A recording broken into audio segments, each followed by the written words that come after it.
This week on Alan's Antics. Well, it's the 19th of April 2016, and yesterday, the 18th, I was down in that there London, and I spent some time around Trafalgar Square and Westminster. And there's a little video on my YouTube page which I'd like you to hear. Take a listen to this. Alan Taylor Shearer outside the Houses of Parliament, and as you can see, it's not just Nelson's Column that got a filter mask, but also Oliver Cromwell, the statue that's actually behind these bars. It's actually behind these bars. Now, security is heightened at Westminster. Lots of armed police around. A lot more police than usual. Now, I went and spoke to somebody who's one of the people who greets people who want to come in and look around the Houses of Parliament, and asked if there was a statement at all that anybody was giving, and as of yet there's nothing. But as you can see, Oliver Cromwell behind the security barrier, which is meant to keep the public out of Westminster, out of the Houses of Parliament. Well, it failed last night, and Oliver Cromwell got himself a filter mask. The UK and EU set legally binding limits on levels of air pollution based on World Health Organization guidelines. One or more of these limits has been broken in London every year since they came into effect in 2005. In the first week of 2016, London used up a whole year's quota in days in which it is allowed to breach emission standards. Some areas, such as Brixton Road and Putney High Street, are over 3 times the legal limits for NO2. Who sets these standards, and what are their figures based on? Now, this next piece comes from GBIResearch.com, and I can't give you the full details because they want me to buy the report.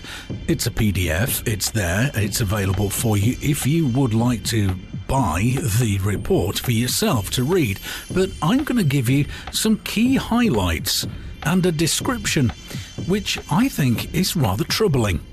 There are some questions as well which they ask in their scope section. They're rather troubling as well. See what you think. The global viral infections market to 2021, promising new competitors and expanding treatment population to offset increased uptake of generics.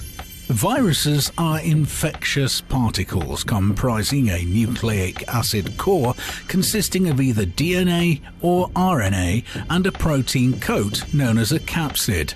Infections attributable to viral pathogens are transmitted directly or indirectly from one person to another or from animal to human. Viruses replicate by exploiting the resources of their host cells, usually to the detriment of the host. As viral pathogens are exceptionally diverse, the morbidity associated with viral infections varies significantly depending on the virus in question. This report covers all viral infections, although particular focus is given to 4 key indications within this disease cluster: human immune deficiency virus, HIV, hepatitis C virus, HCV, and hepatitis B virus, HBV, and influenza. The global viral infections market was valued at $74 billion in 2014 and is projected to grow at a considerable compound annual growth rate, CAGR, of 6.8%, reaching $117.6 billion in 2021. As you can see, this report is all about how the big pharma companies are going to make money out of you and me getting ill. Because the health market is just that. It's a health market. Oh, by the way, if you do want to buy this report, it'll cost you $4,995. If you want to put it on your website, it'll cost you $9,990. And if you want to use it globally across any media, it'll cost you $14,985. So, even writing a report can be very lucrative.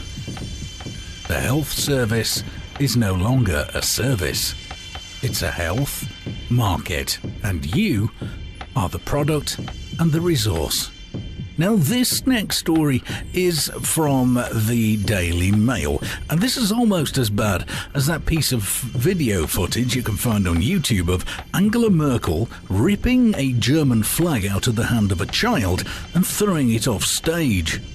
A councillor tries to ban Union Jack bunting to celebrate the Queen's birthday in case tourists mistake the town for National Front HQ. Barman Kirk Howell, 23, added, "It's yet another example of political correctness gone completely barking mad." And I tend to agree. Well, that was just a little snapshot of the week on Alan's Antics on RadioFreeUK.org. To hear the full recordings and a whole lot more, go to RadioFreeUK.org. And there'll be more next week. Take care and have a safe one.